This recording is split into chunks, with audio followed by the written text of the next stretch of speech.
Game number one. We are in the last weekend of our round robin here at Meta Madness, everybody, which means also that we have a few more heroes now banned for the rest of the tournament. So we added one more ban. We have currently 17 pre-bans before we're even entering the game.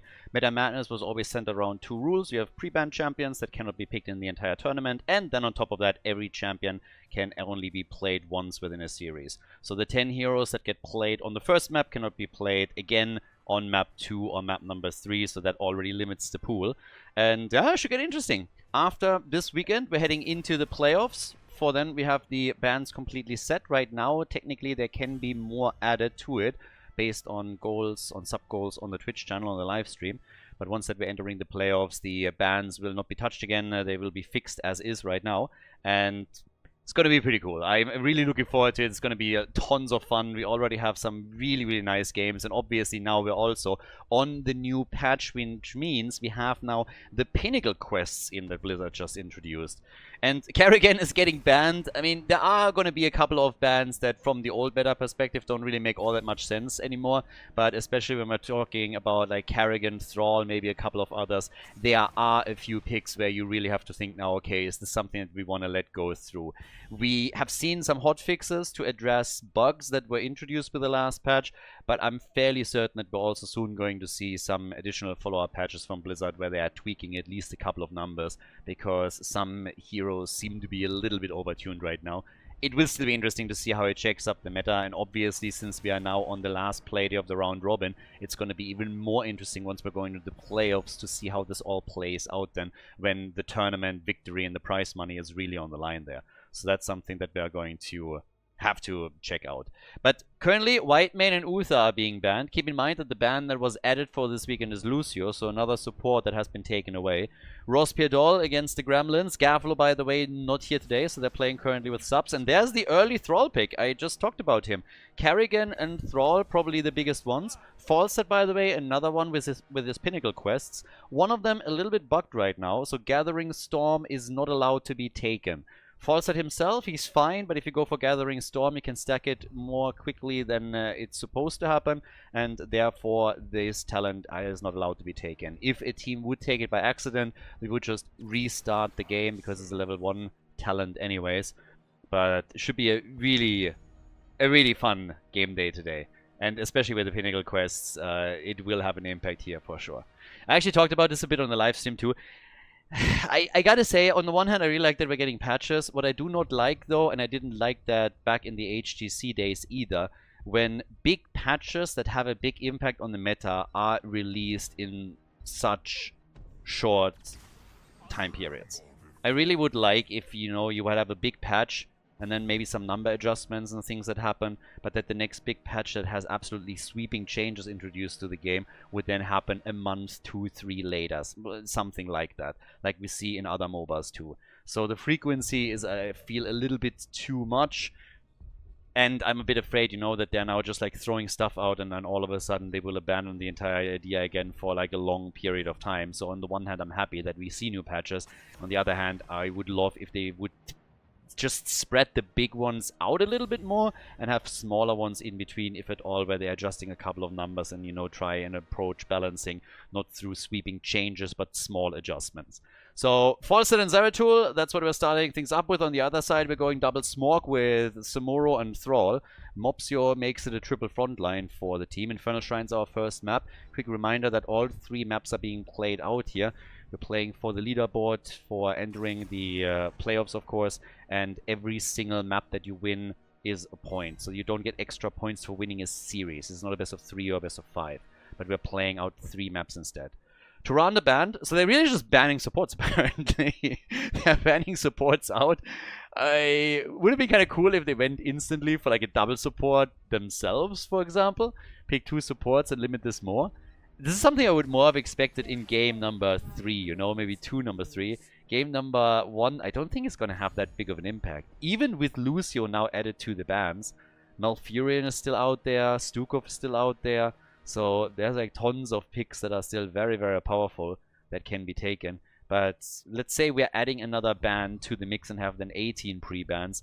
that would be Malfurion. And then I think as you're going into game 3, 4, 5, you can make support chokes happen. So we get Kel'Thas, obviously, also some changes for him. Deckard Cain is in the house. And with Zeratul and Sonya, we're still looking for a main tank for the blue team. Their Cho'Gall that they play a lot has been banned out this time. I mean, we had plenty of Cho'Gall games just last weekend. Muradin has also gotten the axe. And that leaves us with Machko as the final pick heading into game number 1 of the series. So, yeah, things are going to be good here.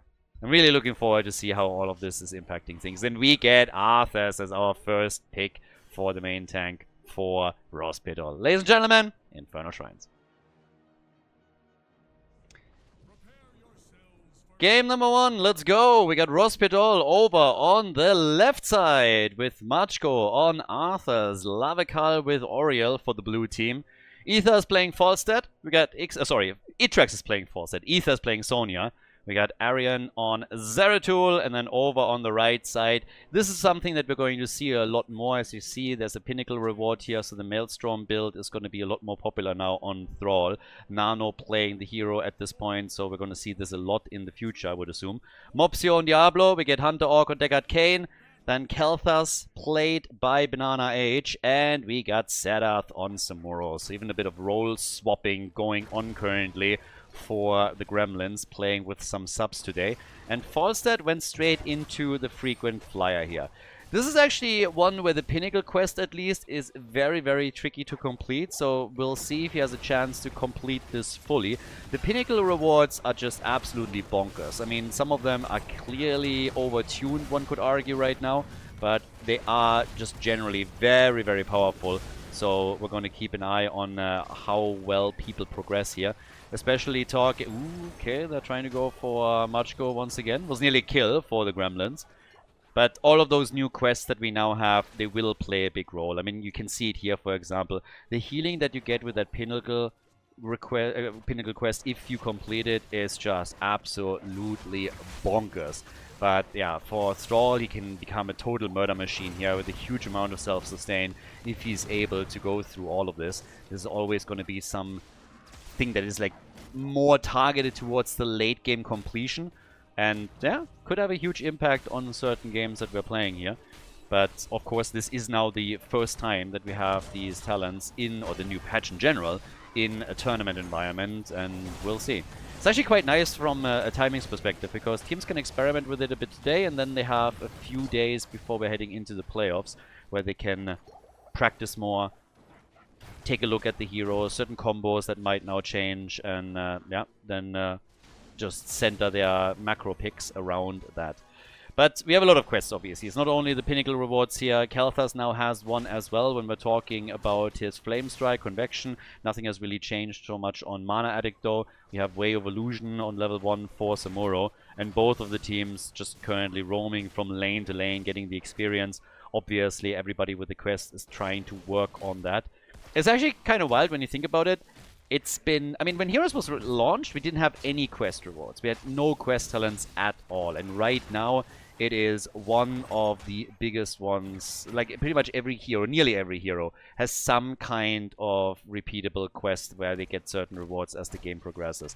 I honestly like the idea of that. I like the idea of that a lot. I think it's pretty cool. It adds a very nice dynamic to the genre as well. Yeah, it's just a bit of a shame, you know. In the HGC days, it would have been cool to see more of the things that has been introduced ever since. And I think if at that point development wouldn't have been halted for a long time, we could have seen a lot of interesting stuff developed over the years. But well, it is what it is. Right now we got 11 stacks already on the side of the Maelstrom weapon, so the first reward is soon going to be unlocked for Thrall. And we'll see how much Nano can do here. So far things are going pretty okay for him. Has continued on level 4 then with the Frostwolf pack. Yeah, already a little bit of a party here in the middle, but the first objective is now up and we're fighting for Frozen Punisher this time. So they're starting to rock the boat over here with Arthas trying to control the spot as best as he can. They're up against the triple front line, so his... Oh, Falstad flying in the back. But Arthur's going to control that space later on with his Frozen Tempest in particular a lot, and that's the whole idea here against this heavy of a melee lineup.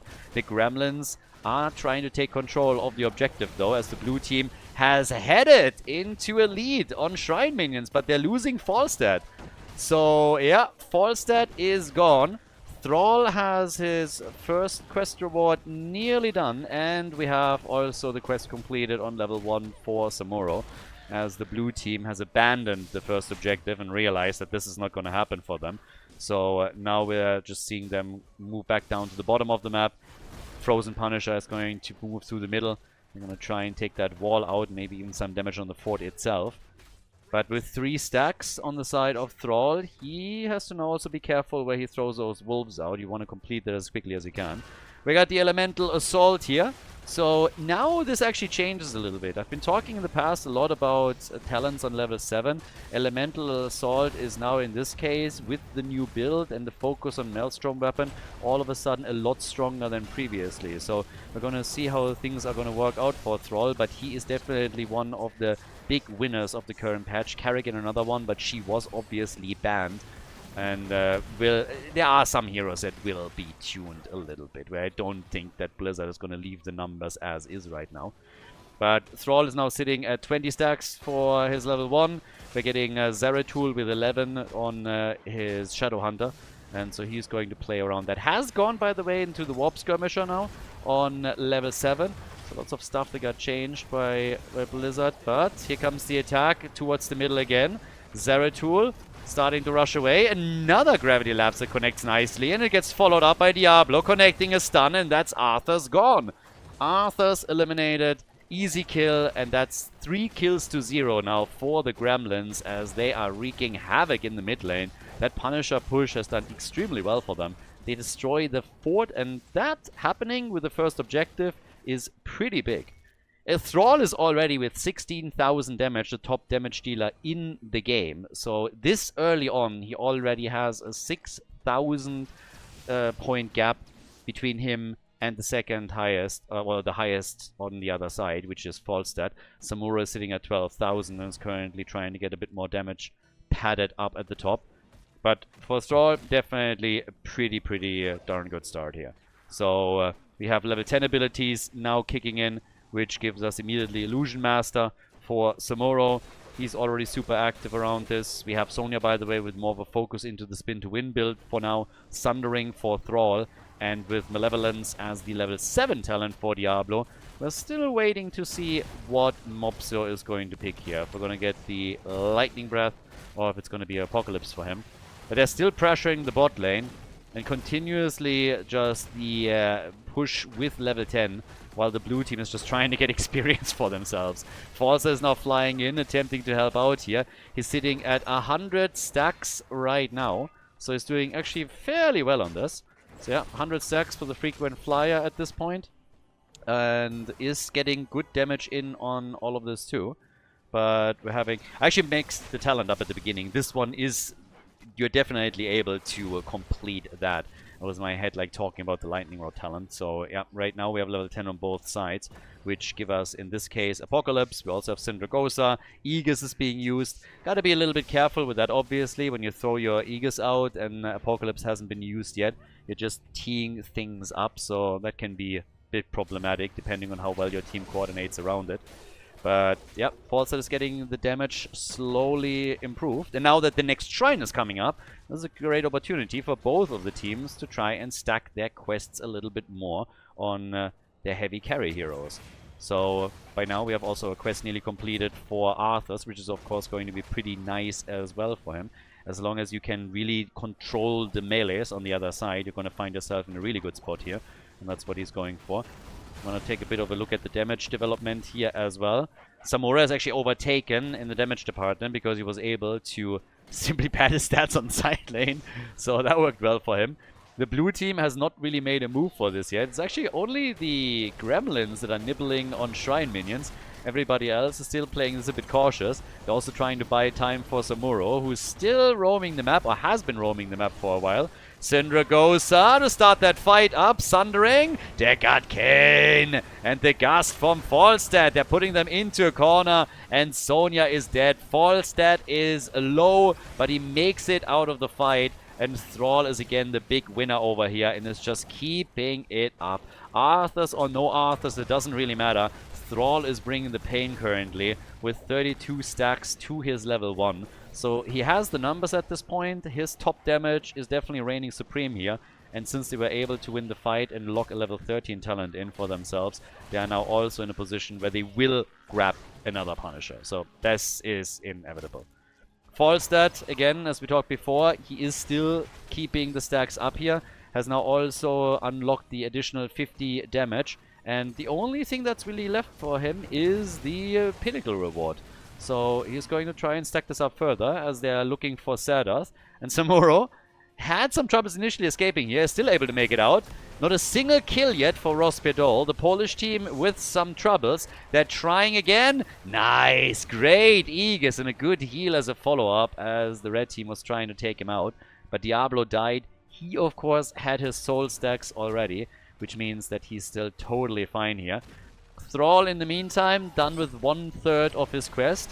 He is soon going to also get the movement speed and the additional damage. So that is going to be a big one for him too. He's extremely close to lock that in. Only 5 more stacks missing. And then he's going to be an even bigger damage machine than he already is. He was picked first, and that doesn't really come as a shock again. Karrigan banned immediately. Thrall as a first pick. If anything, it surprised me that Thrall was not banned. Rospedol, they focused on banning out 3 supports in the draft, which was a little bit surprising, to be honest with you. Definitely expected them to go down a different path here. But that's now the second fort that just got eliminated. So the blue team is losing some ground at this point. And yeah, in the meantime, we have Sonya sitting all the way up at the top. Again, the engage on Falstad. Diablo diving in deep for this, maybe a bit too deep.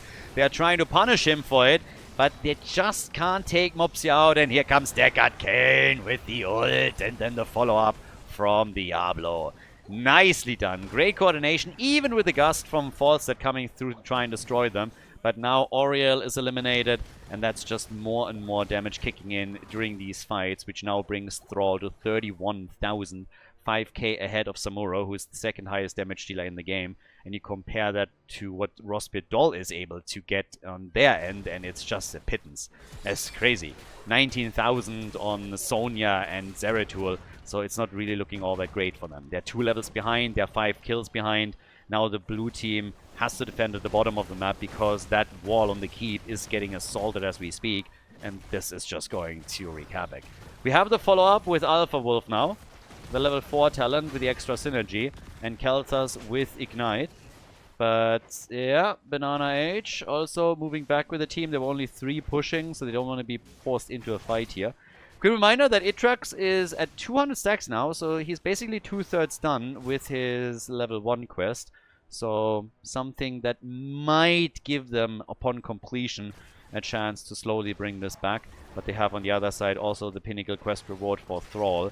That is still an option. And let's not forget, he hasn't unlocked another quest reward yet either. He is going to unlock the second reward in just a moment. And that is additional damage. That's also movement speed. So despite the approach of using Arthas here to slow the melee heroes down, this is going to help Thrall a lot to negate some of this.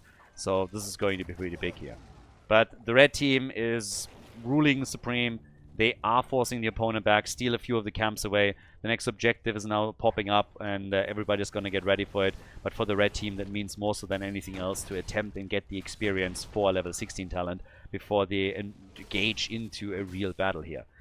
Diablo is not stacked yet, though. Mopsio is sitting at 64 stacks. Kind of important to note.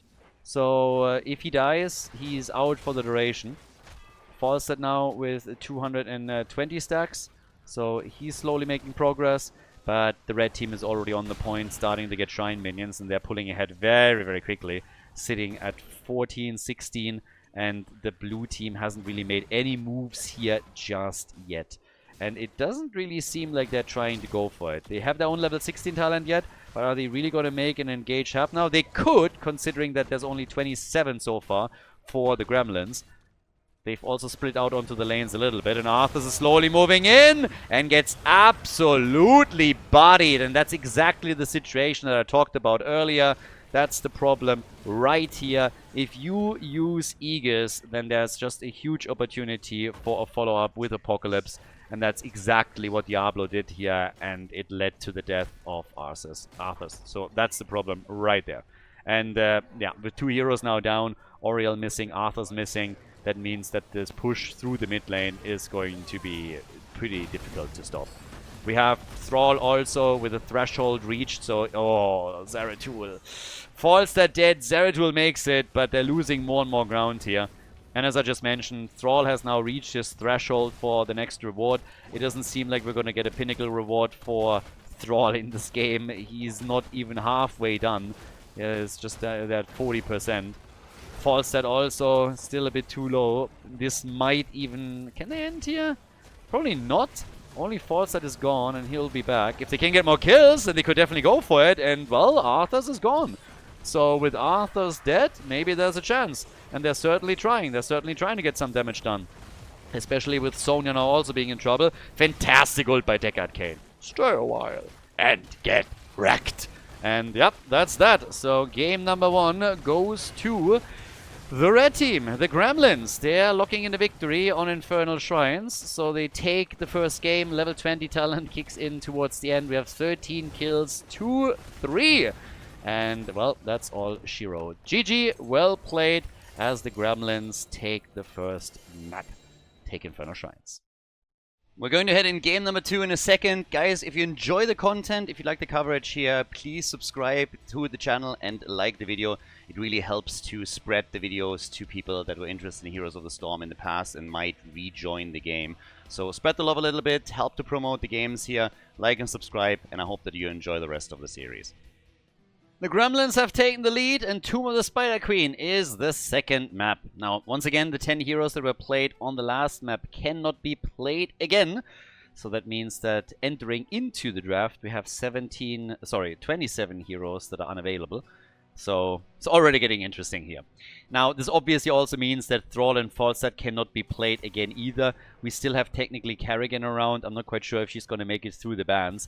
One guy that definitely doesn't make it through the bans today is Cho'Gall, at least not against Rospedol, because the blue team has played him just one too many times. And yeah, Cho'Gall is just insta-banned.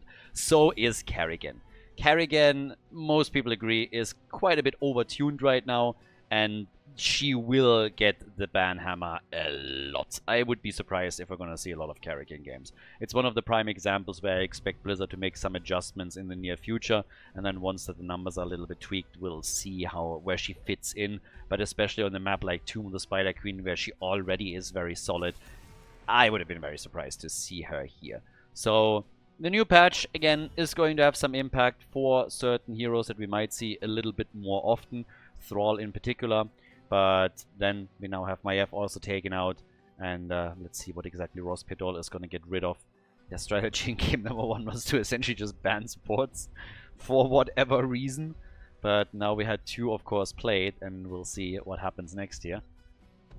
Support choke, if at all, maybe possible in game number 3. Not really. You can't get rid of all supports unless you play like a 5 support team at some point and really get rid of a lot. Tyrael has seen a couple of changes. There's a lot of champions, a lot of heroes that have seen a few changes, you know, where you don't think that they necessarily will impact their position in the meta too much, but where just some adjustments were made on certain placements of like talents, or a few numbers were being tweaked. Gul'dan obviously has also seen a few changes now too, especially when we're talking about the Fellflame build. You have the Echoed Corruption also slightly adjusted. It's always a question when we're talking about Pinnacle quests in particular, if you're actually able to complete them. And even on the last map, you saw how difficult it was for Thrall to get anywhere near a completion of the Pinnacle quest. He ended the game, I believe, with 46 stacks, so that's half of what he needs for a Pinnacle reward. And then on top of that, you look over to Falstad, and he wasn't done with it either. Now, there are some maps that last a bit longer, and where you might have towards the end a chance to complete this.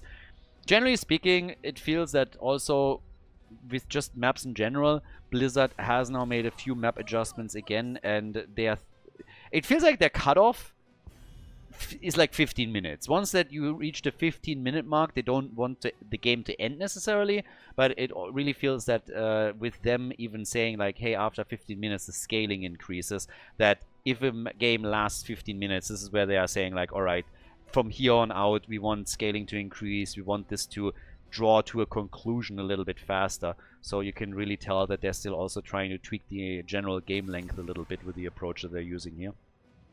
Tracer taken early, and we have Malfurion together with her. It's actually kind of interesting to me that Tracer has not ended up on the ban list down here. Normally, she is one of the big candidates for that.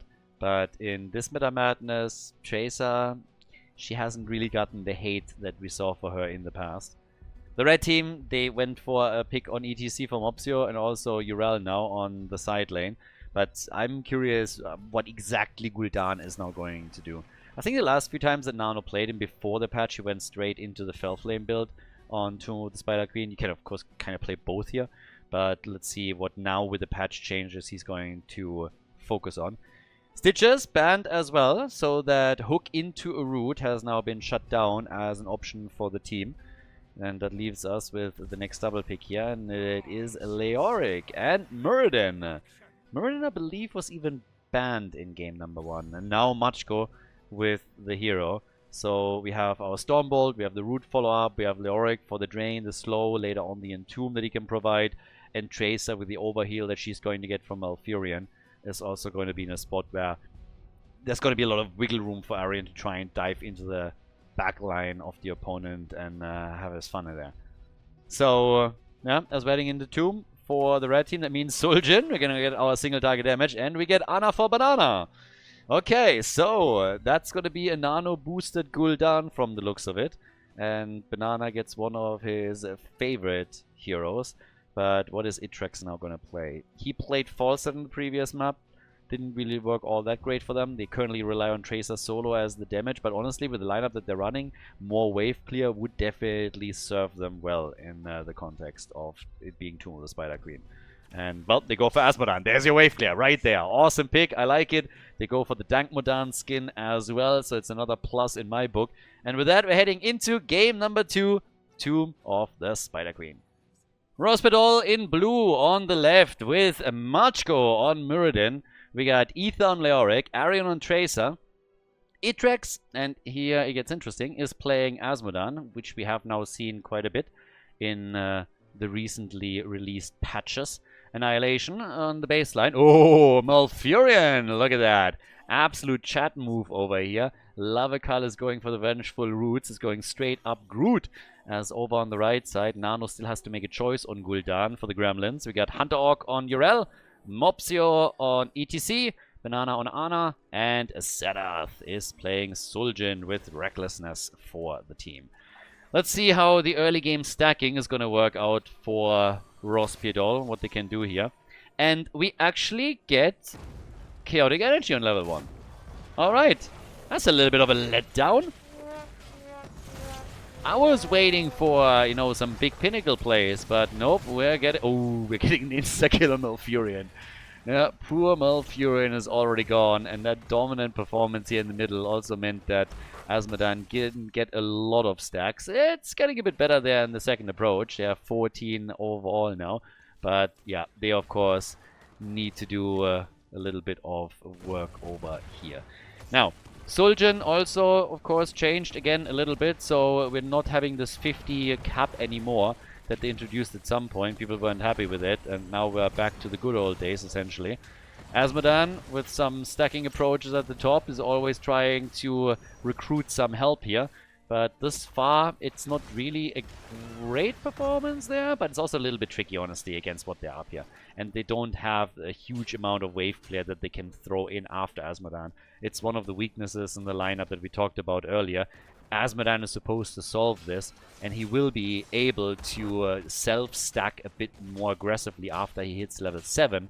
But at least for now, it's all slowed down by the position that the Gremlins are taking on every single wave here. But he does it the way that he's supposed to. He attacks the backline with auto attacks. He has Muradin at least here to do some damage. So, given the circumstances, they're doing okay.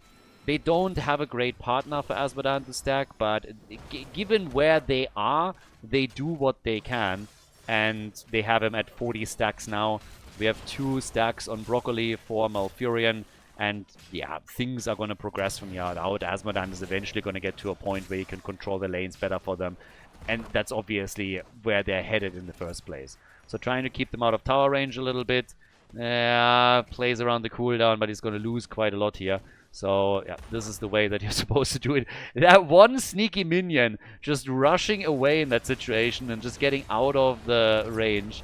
That was a bit of a letdown for Asmodan, at least, I think.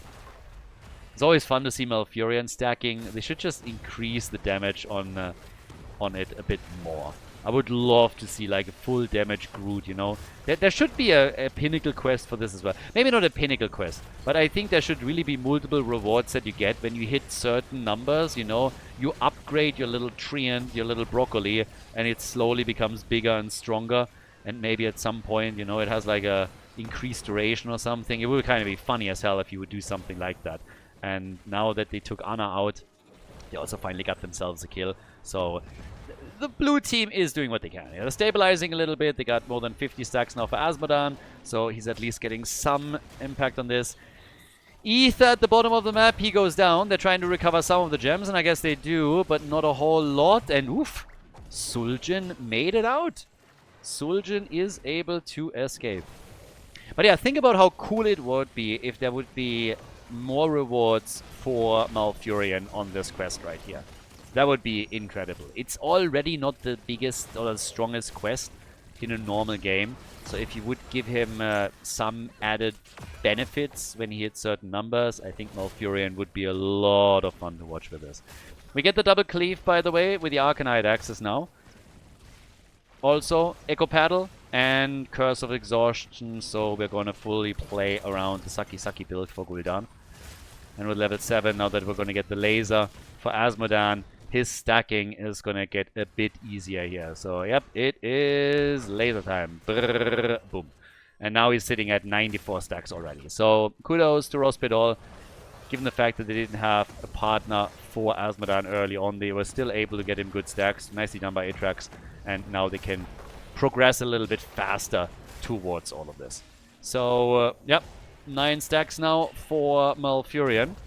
His damage output, 6,700. I mean, if you compare it to Ana, then he's knocking it out of the park. If you compare it to... Who would we even compare it to? Maybe Muradin as the tank, Muradin and ETC, and you know what? Compared to the two of them, he is ahead right now.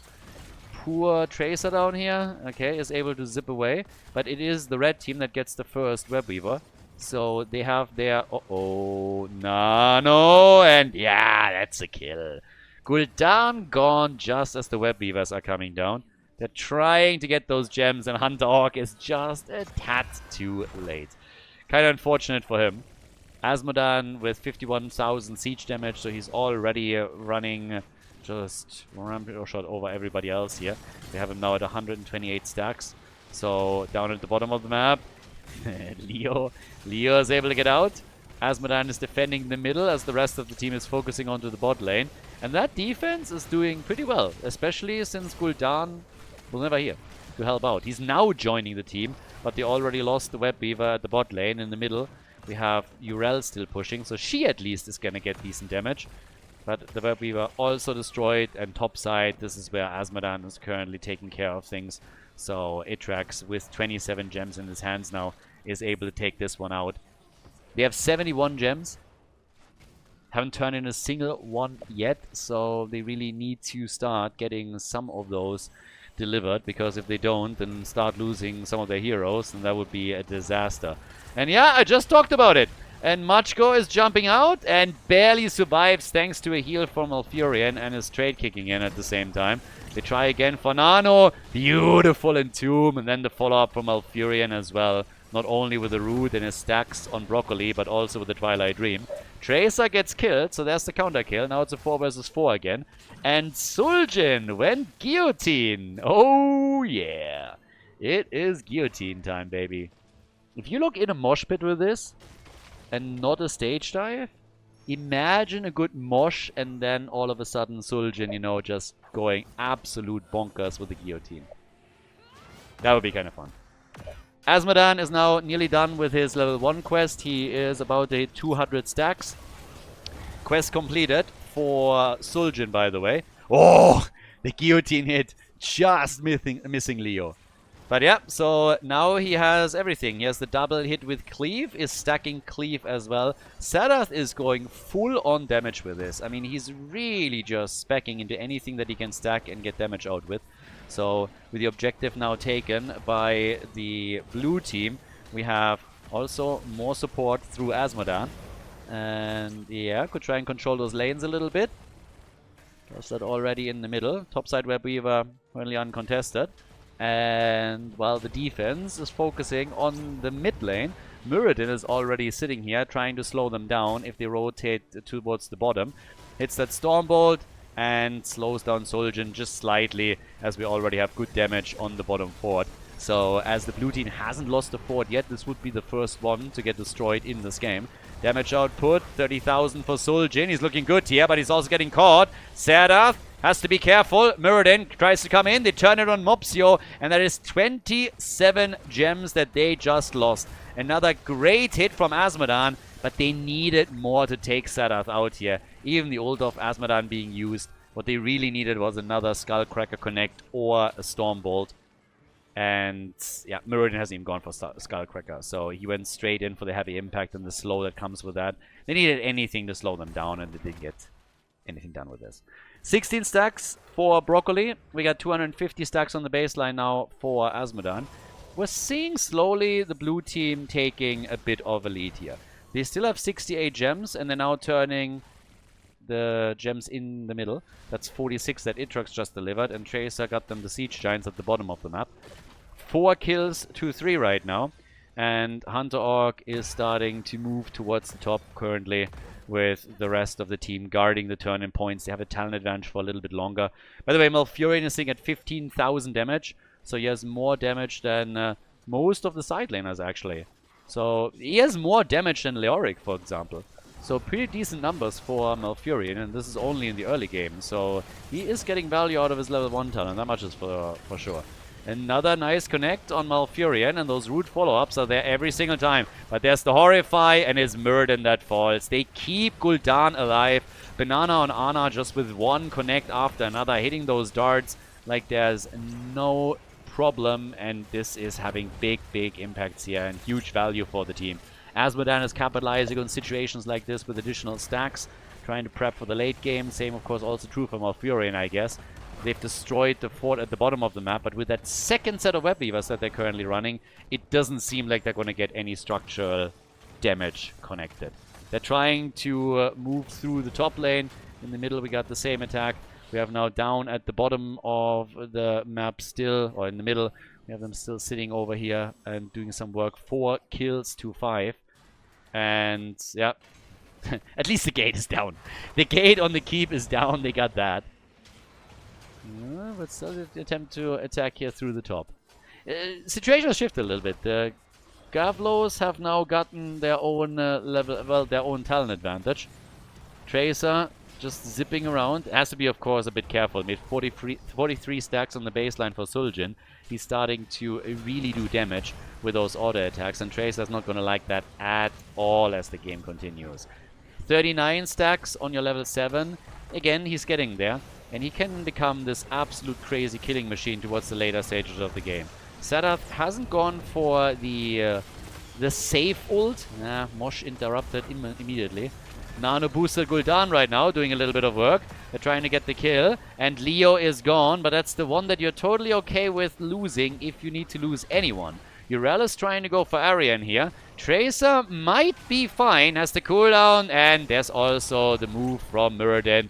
Arian still on the run, but yeah, he makes it.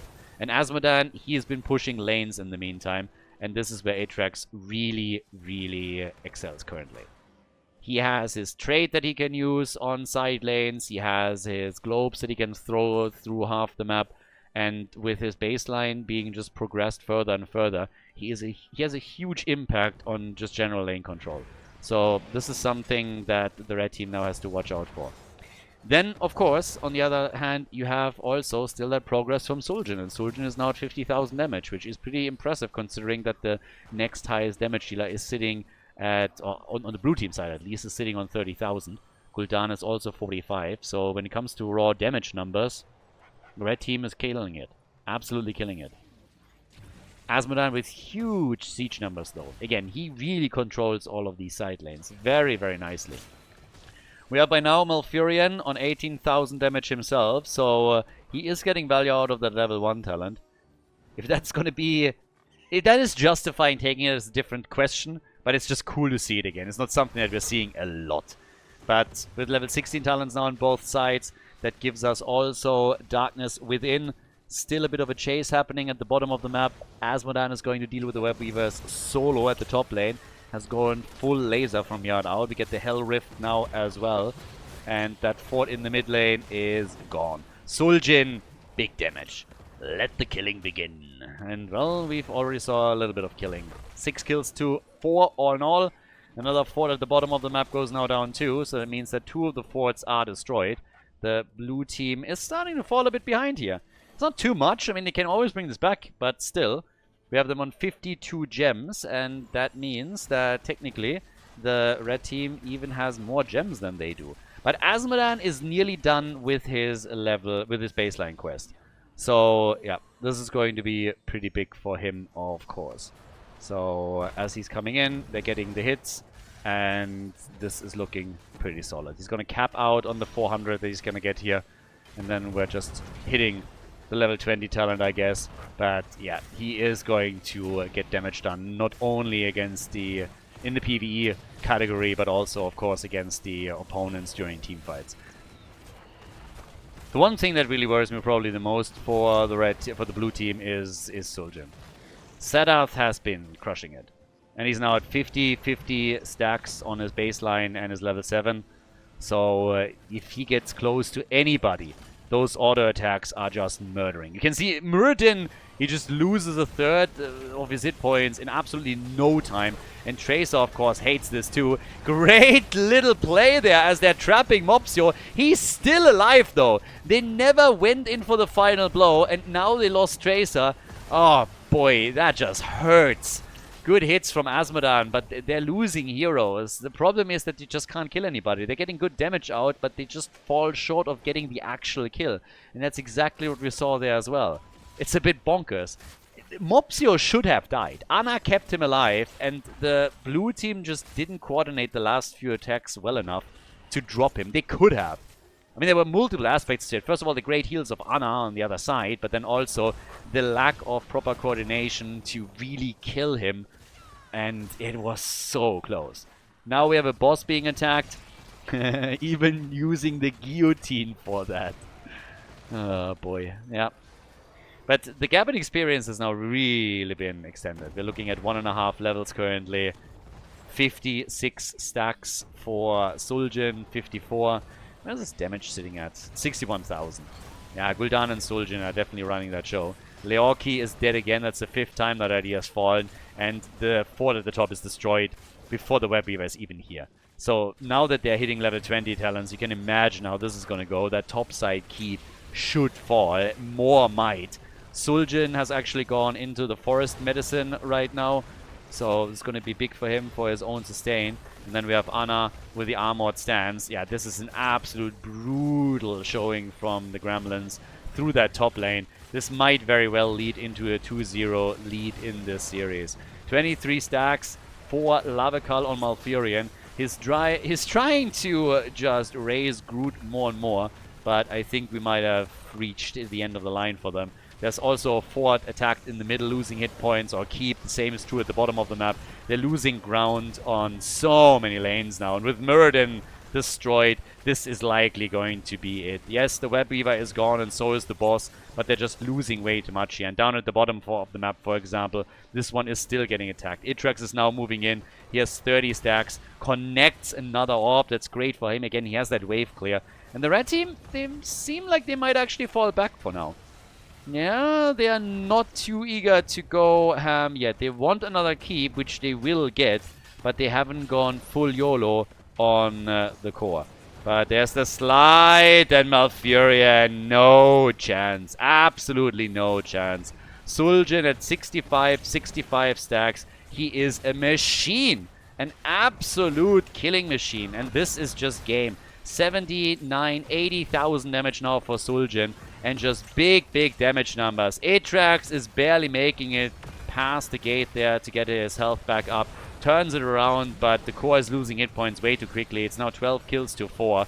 Machko is moving away. Suljin, without mercy, is just hammering away with one auto attack after another. And of course, his level 7 talent is not stopping anytime soon either. They're going to go for the victory here. It's a 2-0 lead for the Gremlins as they get the kill on Muradin once again.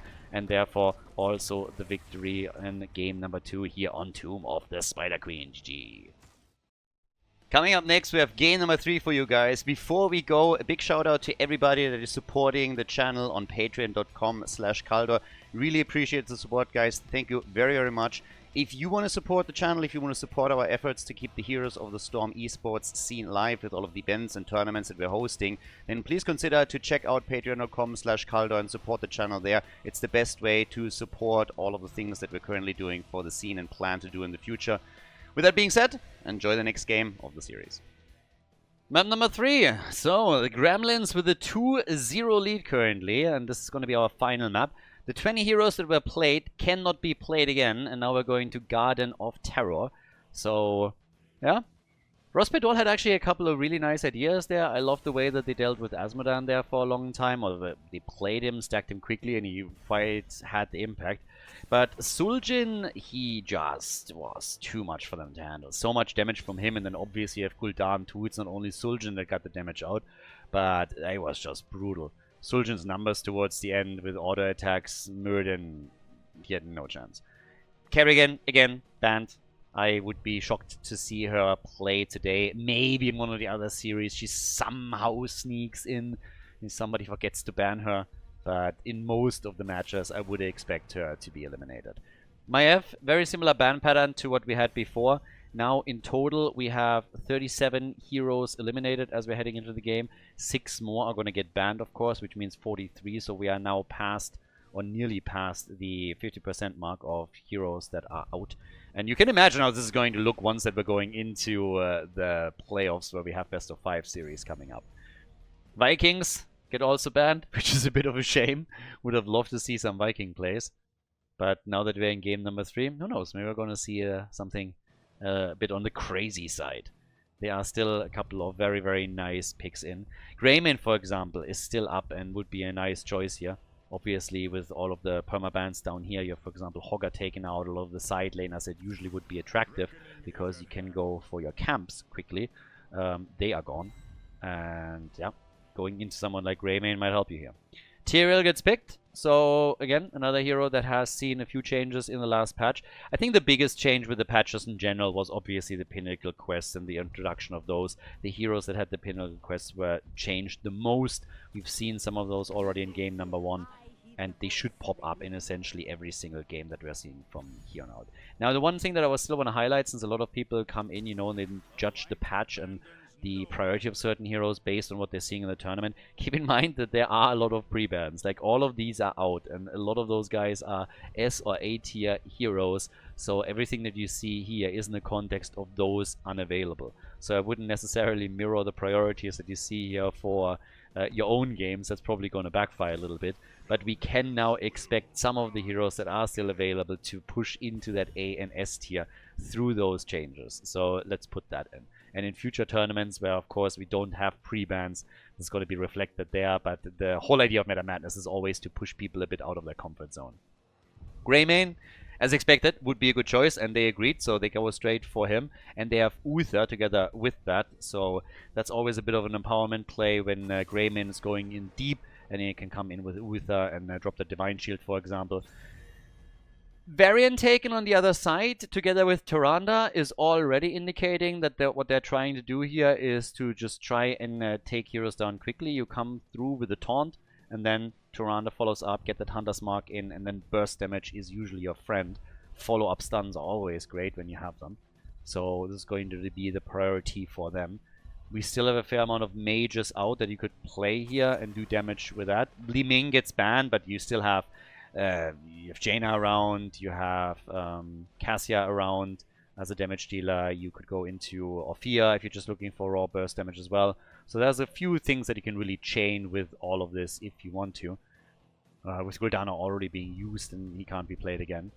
But, Abathur, oh, Abathur Illidan, alright, let's go, I like it. We got Abby in the house, it's slug time, and Illidan together with that. Okay, so, cool stuff. This is really gonna be nice stuff here. What's the final pick for them? But, yeah, this is going to be interesting. So... what are we getting on the other side to counter that? They go Zul, they go Cassia, so now they have a couple of stuns available, they have a blind that they can play around with too, but I already like what we're getting for the blue team. Abathur Illidan, it's going to be quite a bit of fun here, and they go for Jaina for the burst damage. Ladies and gentlemen, here we go, Garden of Terror, map number 3. Third game of the series, and also the final map, of course. Over on the left side, Rospidol, so far unsuccessful with Machko on Abathur, so they're already swapping things around a little bit. He's been playing the main tank for them for a long time now, but we have Arian on Varian. Lavikal is playing Tyrande with Ranger on level 1. We got Atrax on Jaina, and Ether, he is playing Illidan. Feel the hatred of 10,000 Storm League games. Yeah, I would be pretty angry as well. The Gremlins with Nano on Cassia. We got Banana Age on Greymane. Sadath on Zul, Huntdog on Uther, and Mopsio is playing Tyrael. I gotta say, by the way, one thing.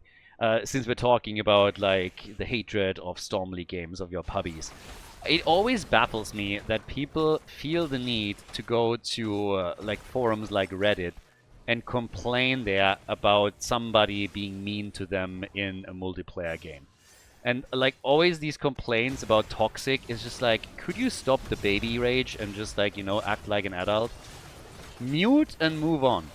Like people that always debate endlessly on forums, being it Reddit or any other social media, about toxicity in video games, it's just like, how often do we have to read this crap? Shut the fuck up. You're not gonna solve toxicity in like an anonymous environment online. It's never gonna happen. You're gonna encounter it your entire life. If you can't deal with it, go play Hello Kitty or any other solo player experience game. But if not, just do what every normal person does. Mute whoever is annoying you and just continue. I've never understood that need to like rage out on this for like eternity and then go to a forum and like whine over there as well. It's just like, and why people respond to this is totally, it's crazy to me. And I honestly, I would rather have somebody that insults me all game but is tryharding than a guy who intentionally dies and just runs it down. I never understood this. So yeah, you're not gonna solve toxicity. It's not gonna happen. If you can't deal with it, don't play multiplayer games. Be an adult. Hit the report button. Mute the person. And move on with your life. It's not that difficult. So yeah, it pops up all the time and I just don't get it. People are so weird. Like, my Reddit thread is gonna solve it. People will read it and see the errors of their way and never do it again. It's gonna happen this time. Yeah. Red team with nice action, by the way, here. They got the camp stolen, and now they're really exploiting the early Abathur factor here. And they use Greymane in full-on melee form. I like it. So that's actually pretty cool. They come in and drop that wall like it's nothing. They stole the camp away, had their siege giants lined up too. That was a really neat early game push. That's 2.5 minutes in with one wall already destroyed, a lead in experience, so good for the Gremlins. Starting things off strong over here. We now have the Ardent Restoration. That one obviously also a little bit different. Again, the Tyrael has seen a couple of changes. Stalwart Angel on level 4 taken by him. Mopsio is playing that front line right now, but they have to be a bit more careful with the level 4 talent ready on the side of Rospidol, because this is obviously where the entire, hey, we're sniping some heroes mechanic is starting to now kick in. So they're going to try and get themselves some kills. Illidan, a friend of the late game, with Hunter's Onslaught here, is going to help out at the bottom of the map a bit. They were outnumbered, and Abertha is also saying hello, so they're trying to go for Mopsio, and I think Mopsio is toast. Mopsio is gone, and that's not the only one. Yes, Varian is going to die, but we're going to see Greymane fall too, and now they're hoping for another kill on Cassia, and she doesn't make it either. She tries to get the counter kill on Jaina, and she does miss out on it. That's 3 kills to 1, and good job by Rospidol. For Illidan, that's already great. That accelerates, of course, his progress a little bit by them catching up in experience. Gets him to level 7, where we now get the rapid chase. And Abyssa at the top. Yeah, Machko moving out and straight into the face of Zul. Go for the slap, baby. Slap him. Slap him hard. Burning Halo for Tyrael on level 7. We get Cassia with level 7 Seraph's Hymn. And Mule, of course, for Abyssa. That one was a bit of a given. No quick push for the seed, by the way. So Illidan is also just moving past this. It spawns on the side of the blue team, and they're just letting it sit for now. They want to get to level 10 as quickly as they can without pressure on the objective. So, yeah, there's that. By now we have Ether still working the bot lane. Everybody else is focusing onto the top now. Zul has started to mirror Illidan's movements and has now rotated down to the bottom of the map. But up here at the top, another wall is about to fall. They at least have siege giants this time fighting for them, trying to stop the tide. But that is still a 4 versus 3. Abyssa is sitting in the back here, providing a couple of toxic nests. And guys, they're getting low to another kill. Yeah, but they can't dive in with Varian again. They were close, but couldn't do anything here. And Illidan is now still rotating over. No big problem for him.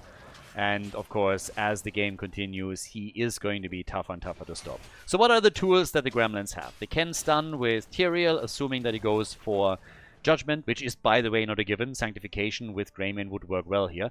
Then they could go for an added stun with Uther, of course, going into Divine Storm over Divine Shield. But if you're playing Greymane, you normally want to boost him further with a Divine Shield. So they have to really weigh their options a little bit and think, hey, how many stuns do we need? How do we deal with him?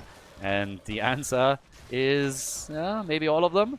Nope, they're not going for Judgment. They have Sanctification and Divine Shield. So they're not adding any stuns through their heroic abilities.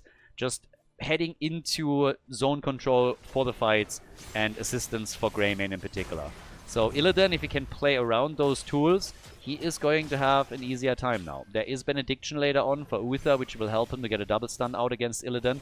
The blind of Cassia helps a bit too. But those are a very limited amount of tools that can be used here. So we'll see how much they can do with this. Illidan has also not gone into Hunt, so we're getting a Metamorphosis here. So they're really, really hoping for Illidan to drive those fights later on. And of course, with Abyssa, we are likely going to see the double Jaina play. Could see a double Illidan too, depending on how the fights develop. Ah, nice catch. Nice catch by Cassia. Great ult. And now they catch Illidan too. Those are the plays that they need to execute to win Game 3. That was nicely done. They come in swinging. They're able to easily grab themselves a couple of kills and now have the momentum to use Zul at the top with the Inspire mechanic on the minions to try and take the fort out, and then they have in the middle another push going strong where they might have a shot of now taking even 2 forts. Sadath sacrifices his own life though, but I'm not sure that he can actually get the fort. Now it will fall a... Ooh, Mule. I forgot about Mule. Yeah, that's a good point. So Mule is going to make this a little bit more annoying for them, but I suppose they're still going to be able to take it quickly. They have taken the fort in the middle of the map. But yes, that is a nice situation at the top for them. So they're going to get some Mule value, but this fort is so low that it's very, very difficult to keep that alive. And they're already moving over and saying, okay, we need to take this quickly. The more time we give Abyssa, the more he will repair that thing, and we don't need that. At least a counter kill now that Uther gets caught and taken down. Jaina has also completed her baseline quest, so that gives her Ice Block, which is another great tool to use. Another Valkyrie move. Can they follow up on this? Ice Block. Nice. That quest got completed just in time for Jaina. Illidan at the bottom of the map got a bit low here. Still going up against Sadath. We have no seed collected, by the way. We're now 8 minutes into the game, and not a single seed has been taken. They're just playing this without the objective at this point. 23,000 for both Cassia and Jaina on the two sides. Illidan with 10k. Again, pretty typical in the earlier stages. You're focusing very heavily on your wave clear and side laning, and only later on will you jump into team fights themselves. So for now, on the siege damage, he's okay. Jaina has the same numbers, but he can also work on clearing a few camps, which is exactly what we're getting. The red team hasn't made an aggressive push towards the first seed either. And yeah, nobody is making a move for any of this. It's just trying to open the map up a little bit. Illidan likes it when distance to safety increases, so this is going to be his priority. Take some forts out, try to make the map bigger for himself, and then he can start chasing. Nice dodge this time on Valkyrie, so Lavakal dodged out on that, and now they're trying to chase them down as they are moving in with another taunt. Divine Shield is out, but Uther is eliminated, and they're diving hard underneath that fort. Fort is being domed on, and Jaina with a completed quest, but the red team is now losing a lot. Yeah, they're losing Mopsio too, I suppose, and that is in total 3 heroes gone. And they lose the minion wave, which means that they are not able to pressure this too much, but they're getting some damage in. The wall is likely going to get destroyed. The one problem is that there is counter pressure at the top coming from Sadath and Zul together with the minion and the minions in the mercenary camp. He is brutalizing that top lane. Then again, he's probably not going to be able to take that keep out, or is he? And at the bottom of the map, they really feel they have a shot here. But this is going to get a bit weird. So now we have also, again, the taunt from Varian. The keep is not gone, and at the top, this one will fall. So they're just trading structures here. They're accelerating the game a little bit. They still have to take this one out, and they're missing out on it. So they're actually behind now. This backfired. They lost their keep, and they didn't destroy it at the bottom of the map. Might not seem like a big deal, but there's not a lot of heroes that can get close enough to the keep easily and take it out. So if the red team is just continuing to push the bot lane out, they're going to hold on to this for a pretty decent amount of time. So the Gremlins, again, with level 16 talents, now the chance to go for the seed, which they immediately take. And Rospidol falling a bit behind. 8 kills to 4, so in the kill department, they're still ahead. They're also going to get the level 16 talent now. But this hurt them a little bit. If they at least trade keeps, then it's a different story. But that wasn't the case here. Now, to be fair, they also took out the fort at the bottom of the map. So they were able to take the fort too. So technically speaking, they got more out of this. It's just that losing a keep is always tough and is causing problems. So now, once again, the fight at the bottom of the map. They're trying for Mopsio. Mopsio is trying to get out here. And, well, Sanctification just in time. Illidan needs to survive this. Does. But the Valkyrie connects with Tyrande, and she is gone. Tyrande is out. So are Varian and Jaina. Varian and his little harem have been obliterated, and that is now another huge momentum swing in favor of the Gremlins. So yeah, they're taking out the bottom fort. The backlane tower falls as a result as well, and Illidan gets caught and killed. Oh, that hurts. That hurts a lot. So yeah, now they're losing on all lanes, essentially. They lost every single fort. They lost their topside keep. I guess they could have technically tried to move past the keep and go straight for the core, but with with Abathar running Mule, they decided not to, and they are trying to play it safe by grabbing themselves another keep first. So that's lots and lots of catapult pressure now against Rospidol. Yeah, I don't think they would have been able to take the entire core. At least it wasn't guaranteed, and you know, if you fail, you might lose heroes, you might lose momentum. Abathar is going to start repairing it, and you don't really want that. They have also, after they now claimed the first seed, a shot of grabbing number 2, and that gets them closer and closer to the first objective of the game, which at this point would, of course, already do a decent amount of damage. Talking about damage, we have 40,000 damage for Jaina, 37,000 for Cassia. Illidan is by now at 20,000. Again, he is starting to catch up a bit, but his priority outside of those big team fights is still to play on camps, minion waves, and do his job there. Okay, so with that now, we have at the bottom of the map a camp that needs to be eliminated. Abathar has obviously been trying to push that bot lane because of the keep being this low, but they are taking all of this out within seconds. They are protecting this bot lane keep as best as they can and for as long as they can. But the blue team, they want to fight. They are pushing right now. The reason why the red team is falling back is because they're saying like, hey guys, why would we fight? We want level 20. Once that we have level 20, we are giving you every single fight that you want. Before level 20, nah. You can play with yourself a little bit. But we are not going to help you there. So 8 kills to 8. Abathar at the top has to deal with this. He's not going to be able to deal with this. They're going to lose points on the core if they're not sending somebody back. I'm actually amazed what's happening here. I mean, he can mule it up, but still. The mule is already there. Those catapults are going to start taking this down, though. So he's going to need multiple mules in order to make up for this. That's 20% gone. So 20% of the core hit points are gone. Abathar is going to start repairing this. Now Varian gets caught completely alone on the map. And that's just disastrous. I mean, at that point, you can basically start deciding whether or not you want to type GG in caps or not. So, yeah. Level 20 is in. That gives us for Uther Redemption. We have also Holy Arena. And they can just go and YOLO it out on the core, I guess. There's no taunt. No problem through that. They're about to burn the Abathar copy down. Machko is losing in a second. Uther's gone, but again, he has Redemption. So he's sacrificing himself here. And gets the value and get those heals out. But it seems like they're not that confident anymore that they can just easily take this. The shield is removed and the core is at 89%. But with the next seed being up, they are probably just thinking, hey, why risk it? Let's get the Garden Terrors and that's that. Keep at the bottom of the map. That one is likely going to fall. I don't think that the Garden Terrors are going to appear in time to save this one. Did they even get the channel? And the answer is yes!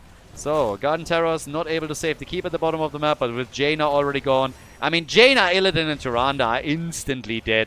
So, they have no chance. They needed to get close in order to start the interrupt. And this went as expected. They got caught out, and then this is just the end. So, 3 points for the Gremlins. Great performance by them in the match. For Rospedol, a couple of really good attempts, especially on this map in Tomb of the Spider Queen. But not enough to get a victory. And that is the end. A nice series for the Gremlins, and Rospedol, unfortunately, without a map win. GG.